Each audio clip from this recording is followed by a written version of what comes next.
بسم الله الرحمن الرحیم. سلام و عرض ادب. محمد سلیمان احمدزی با یک جلسه جدید خدمت شما دوستا قرار دارم. خب بسم الله الرحمن الرحیم. سعی کنین دو ویدیو گذشته ما شما درباره درسای کوچک بود که درباره وایس ریکاردر بود، ویدیو دیگه درباره مد اینپوت پنل بود. امروز سعی کنین چیزی کار میکنم به نام استیکی نوتس. اینا در حقیقت چی است؟ استیکی به انگلیسی خودش چسبناک معنا میده، یک چیزی که میچسبه، شیرشی چسبناک معنا میده. ما شما اصلا یک وقت عالی خیلی به شکل سافت استفاده میکنم، اما کاغذی زیاد ما شما در دفتر استفاده کردیم. کاغذهای کوچک زرد شرش دارن. زیادتر وقتا که مثلا با کسی یک نوت یک چیزی نوشته میکنن، بزرگ میکنن یک طرف شرش داره، روی اسکرین کامپیوتر یا یک دوسیه یک جای میچسبونن، بزرگ یک نوت نوشته میکنن. زیادتر کسایی که در شفتای کاری کار میکنن، مثلا صبح از 1 تا 12 بجه یک نفر کار میکنه دو کامپیوتر، بعد از 12 بجه طرف شفت بعدی نفر بعد زیادتر وقتا یکی دیگر نمیبینن، باز نوت نوشته میکنن در این کامپیوتر میچسبوندن، بازم نفر بعد که میاد اون کارهایی که بعداً برای محول شده بود اون کارا رو انجام میداد. حالا اونم وظیفه اونم استیکی نوتس هایی که مثلا ما کاغذ مصرف کنیم دیگه مصرف کنیم، اون کارا رو میتونیم به انجام بدیم. همین رقم در اسکرین تا که مثلا کاغذ فیزیکلی بچسبونیم، میتونیم کاغذ میتونیم مجازی و کاغذ در اسکرین برش بانیم و مسیجای خود نوشته کنیم. کسی که شفت بعدی می کامپیوتر رو روشن میکنه، اما مسیجایی که ما به داریم در اسکرین اما رو میبینه. من استیکی نوتس که فایدهش همین است که فقط خب ورق اضافه مصرف نمیشه، غیر از ورق و یک نمونه شرش هم داشت روی اسکرین که میچسبون، باز شرش هم معمولا اسکرین چتل میساخت. غیر از تنها به خاطر اسکرین هم نبود، خب دیده باشین مثلا در بعض دفترها دیگان تابلو یگان جای نصب میکنن، با اساس از اون باز کار پیش میره، پیش دوسیه نصب میکنن. خب در نهایتش هم نوتای چسبناک معنا میده. ما شما معلوم داره برای باز کردن از این کاتگوری اس زمانی که میایم در این قسمت ببینیم استیکی نوتس موجود است. میتونیم کلیک کنیم بازش کنیم یا بیاریم در اینجا رو پن بسازیم یا در اینجا رو پن بسازیم، یا همون آسان تر که فقط صرف اگر نوشته میکنیم مثلا اس و استیکی نوتس برای ما شما میاره. زمان ما شما بازش میکنیم بای دیفالت استیکی نوتس اصلا این رقم یک استیکی نوتس پنل داره که داخل ازی چقدر که ما شما نوت های رو نوشته کرده باشیم عموما کلش در اینجا ثبت میشه. اولین کاری که ما شما مثلا میکنیم، خب در ستینگ از این مثلا اینجا میتونیم ساین ان بکنین، میتونین مثلا ما شما اینجا پرسان میکنه هر نوتی که ما دیلیت میکنیم یک بار کانفرم بکنه، مودش لایت باشه، دارک باشه یا نظر به دیفالت ویندوز باشه، کدام ورژن است که فعلا ما استفاده میکنیم. خب از این قبیل معلومات در ستینگ ازی است. در اینجا اولین کاری که ما شما میکنیم سر پلاس کلیک میکنیم، یک نوت ایجاد میکنیم. اما صفحه زرد را که ما گفتیم این صفحه کوچک است. در قسمت مختلف کامپیوتر میتونید قرار بدین در هر جای خواسته باشین. بعد اما نوتتون فرق میکنه که نوت مثلا به انگلیسی باشه یا اون نوت مثلا به فارسی باشه. اون کسی که اون مطلب نوشته میکنین اون نوت تون اینجا نوشته میکنین. بعد از اون نوت اینجا میتونین مثلا اون نوتی که نوشتین بولد بسازینش، ایتالیک بسازین، اندرلاین برش بدین، اسپرایت رو انتخاب کنین، بولتس انتخاب بکنین، یا حتی امکانش هست مثلا برای کسی یک نوتی که نوشته کردین یک عکس یک موضوع رو هم میخواین برش وارد بکنین، یک ارتباط به یک موضوع یک عکس رو انتخاب میکنین. مثلا پیکچر است، عکس است و نوتاش هم کدش اینجا نشون میده برای شما. یک اسکرول بار کوچک داره که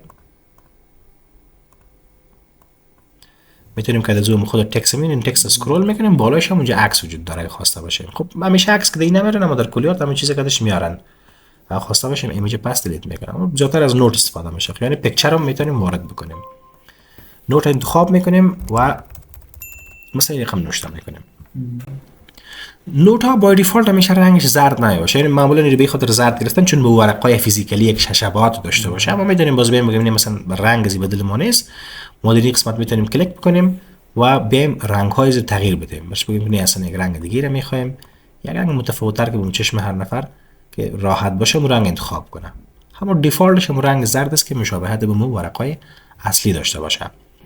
در پولیس ما شما سرزی کلیک میکنیم، اینجا یک معلومات برای ما شما میتیم، یعنی اگر آنلاین باشه آفلاین باشه کامپیوتر ما فقط یک معلومات میده. مثلا به اینجا مثلا اگر ما اینو کلوز میکنیم در حقیقت مثلا این نیست که ما اینو دیلیت کنیم، فقط کلوز میشه. مثلا کسی فکر میکنه که مثلا نوت خواند، یک کسی برای شما یک نوت نوشته کرده، شما اینو خواندین، دیگه کار با این نوت ندارید، میخواین دیگه پاک کنین، با شما اینو کلوز که میگن در حقیقت پاک نمیشه، فقط کلوز میشه. داخل نوتای عمومی اینجا موجود هست. زمان ما شما سرچ کلیک کراس کنیم، پس بگیم اوپن، یا از اینجا برش بگیم اوپن، دوباره او پس باز میشه، دبل کلیک کنیم بالش در نهایت پس باز میشه. پس فقط که کلوز میگم و دیلیت نمیشه. برای دیلیت کردنش معلوم دار که ما شما اینجا میگیم باید دیلیت نوت برش بگیم، یا یکی از اینجا کلیک راست کنیم دیلیت نوت، در اون صورت باز نوت دیلیت میشه. درست میشه. مثلا ما زمانی که نوت میاریم پلاس کلیک میکنیم، نوت اینجا میاد، مثلا یگان تا تنها صفحه نوت کار داره، دیگه هیچ کار نداره. مثلا ما اینجا یک نوت داریم، ما یک نوت دیگه هم میخوایم ایجاد کنیم. چی که بالای از این پلاس کلیک بکنیم، چی که بالای از این پلاس کلیک بکنیم، یک پس کلیک میکنیم، یک نوت دیگه ایجاد میکنیم. در هر قسمت صفحه کامپیوتر هم که شما رو جاگزین میکنین و به دست شماست. نوت دوم اینجا چی میکنین؟ ثبت میکنین. اینجا ببین عموما نوت ها رو نشان میده. اینجا که کلوز هم اگر شوه عموما صفحه نوت ها اینجا هست. نوت ها رو میتونیم شما خواسته باشه مثلا سرچ هم بکنید نظر به عنوانی گپا، اگر یک اسم چیزی داشته باشه نظر به متنش، اما حرفای اول متن رو میتونیم سرچ هم بکنیم.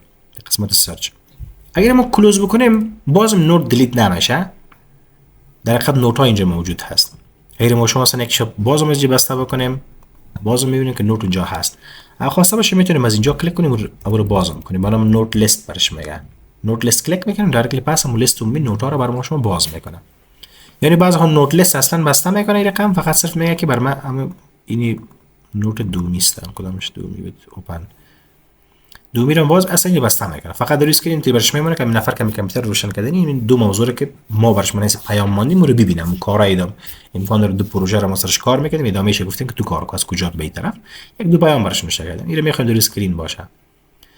اما مثلا اون نفر خواسته باشه به لیست عمومی نوت ها رو چک کنه، معلوم داره نوت لیست باز میکنه سعی میکنه بعضی کارش تکمیل شد میتونه اینا رو دیلیت بکنه، یا برعکس برای شما یک نوت دیگه بگذاره. مثلا بعضی که کار زود تکمیل شد برای فردا که شفت صبح است که باز ما میایم و بر ما اینجا یک چیز مانده، اما نوت هایی که ما برای زمان مانده بودیم موضوع دیلیت میکنه، وارد دیلیت میکنه و نوت هایی که ما برای زمان مانده بود میمونه اونجا. اما در نهایتش این بسته میکنین دیگه، این نیاز نمیداشته باشین رو کلوز میکنین. خالی خودش اگه خواسته باشه یک چک بکنه که امکان داره 5 6 تا نوت دیگه باشه از پیش 6 تا هاید شده باشه، چون یگان اخیر رقم میشه مثلا 2 دانه 3 نوت براتون میمونه. در این 3 دانه نوت مثلا یکی از یاس پیش از چی میشه کلوز میشه اشتباهاً، اما در حقیقت 3 دانه نوت مونده. با شما بخاطر از اینکه یک بار مطمئن شوین که 2 دانه نوت است یا اضافه تر از او هست داخل نوت لیست میشین، باز بعد اونجا متوجه میشین که نه اصلا این 3 دانه نوت مونده بوده. اینیه که اوپن میگیم بسته است.